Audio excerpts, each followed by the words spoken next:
UPI ने भारत को पूरी दुनिया में एक अलग ही पहचान दिलाई है। कई देशों ने पेमेंट का यह सिस्टम अपने यहां भी लागू किया है।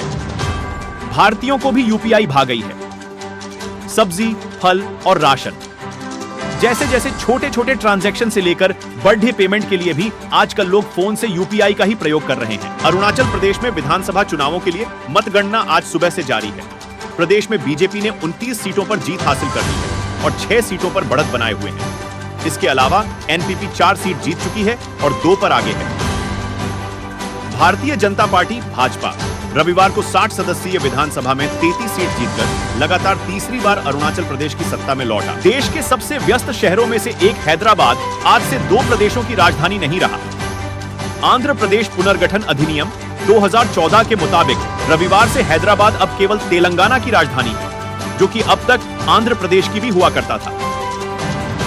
लोकसभा चुनाव 2024 के मतदान प्रक्रिया पूरी होने के बाद एक तरफ जहां देश में एग्जिट पोल पर चर्चा हो रही है, तो वहीं दूसरी तरफ एग्जिट पोल से अलग एक ऐसा आंकड़ा सामने आया है जो परेशान करने वाला है। पिछले 4 दशकों से मतदान देखने के बाद मैंने कभी भी 2024 में राष्ट्रीय चुनाव को इतने डर से नहीं देखा था।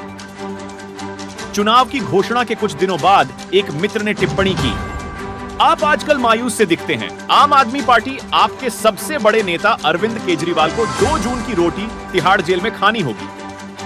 दरअसल सुप्रीम कोर्ट से मिले 21 दिन की राहत के बाद आप सुप्रीमो को आज रविवार सरेंडर करना होगा। राज्य ब्यूरो, नई दुनिया, भोपाल। जून को लोकसभा चुनाव के परिणाम आने के बाद कांग्रेस में समीकरण बदलेंगे। कमलनाथ, दिग्विजय सिंह, कांतिलाल भूरिया, अरुण यादव से लेकर अन्य वरिष्ठ नेताओं की भूमिका तय होगी।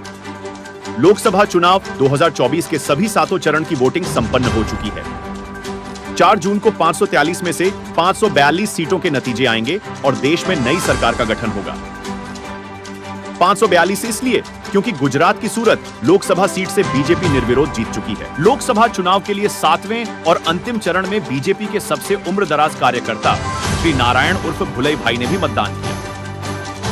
कुशीनगर के रामकोला में रहने वाले 108 साल के भुलई भाई ने इस मौके पर नरेंद्र मोदी को तीसरी बार प्रधानमंत्री बनने की बात कहते हुए कहा कि खुद उन्होंने अब तक हुए हर चुनाव में वोटिंग करने का रिकॉर्ड भी बनाया है। यूपी में फिर बीजेपी का दबदबा, एनडीए को 80 में 72 सीटों पर कब्जा का अनुमान।